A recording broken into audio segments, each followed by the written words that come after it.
So yun, welcome back sa bagong edisyon ng Anton Vlogs mga tol, Anton TV mga tol, no? At pagpasensyaan nyo na po yung audio quality ng video na to mga tol kasi umulan po kasi ng kamalasan mga tol at nasalo ko po mga tol. Sa nasalo po ang kamalasan mga tol at nasira po yung isang magandang phone natin doon mga tol, no? Ginagamit ko pang vlog mga tol, no? Sa kasamang palad mga tol, nasira po yun mga tol, pero pinapaayos na ngayon. Nasira yung battery niya, wala lang dyan. Hindi ko alam wala ginagamit ko pag naka-charge kasalanan ko rin mga tol. So no, nagbabalik tayo dito sa pintuan mga tol, no? Ang legendary pwesto natin mga tol, ang pintuan vlogs mga tol, no? Yan. Kung mapapansin yung dalawa kong vlog dyan mga tol, sa pintuan po yun mga tol, no? At as usual, magsasalita lang tayo dito magkukwento lang tayo ng walang kabuluhan mga tol, no? So ang pag-uusapan po natin ngayon dito ay usapang tambay po mga tol, no? At i-share ko po sa inyo ang experience ko sa pagiging tambay mga tol, no? Mahigit 4 na buwan na po dito na tambay sa bahay mga tol kasi wala pa akong pasok mga tol. Share ko sa inyo mga buhay tambay mga tol. Siyempre unang-una sa lahat, no, sarap buhay, no, walang problema, walang assignments. laro phone, laro Valorant. Sarap buhay. Side effect naman ng pagiging tambay mga tol ay walang pera. Siyempre walang pera, walang pasok, walang baon, no. di ko mabili yung mga gusto ko so may gusto kong bili na keyboard di ko mabili. Wala pa kasi phone, wala pa kasi akong pera mga tol, wala pa akong baon.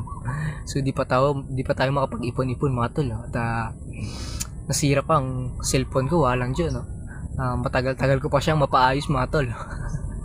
Swerte na lang kung ipaayos ng ating fatherhood o kaya ng ating motherhood mga tol, ating mga parents, no?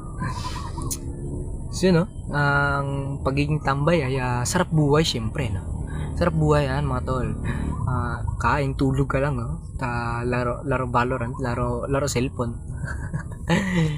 Yung side effect niyan yung wala kang pera, buryong.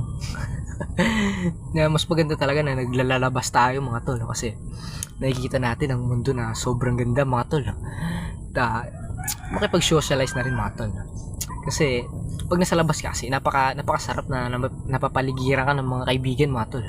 At tawanan kayo dun, diba? So mga tol, no? At baka tapusin ko na tong video na to mga tol, kasi mahigit 2 linggo ako walang upload mga tol, pagpasensya nyo na dahil nasira ko ang phone ko, no? Nasalo ko ang kamalasan mga tol, umulan nga ng kamalasan, nasalo ko pa wala di ako nakailag So yun, no? Pagpasensya nyo na rin ang audio quality ng video na to dahil nakihiram lang tayo ng phone at hindi gano'ng kaganda ang phone na to, no? Pag video natin, no? Balang araw ay bibili tayo ng cellphone, bibili tayo ng camera, hindi na cellphone mga tol, camera na. So may dream kamao mga tol, ang Osmo Pocket 6 ba yan? Basta Osmo Pocket 6, no? Gusto ko siyang bilhin, around 25k yata siya mga tol. Yung balang araw siyempre magiging ano tayo, magiging maangas ng mga video natin mga tol.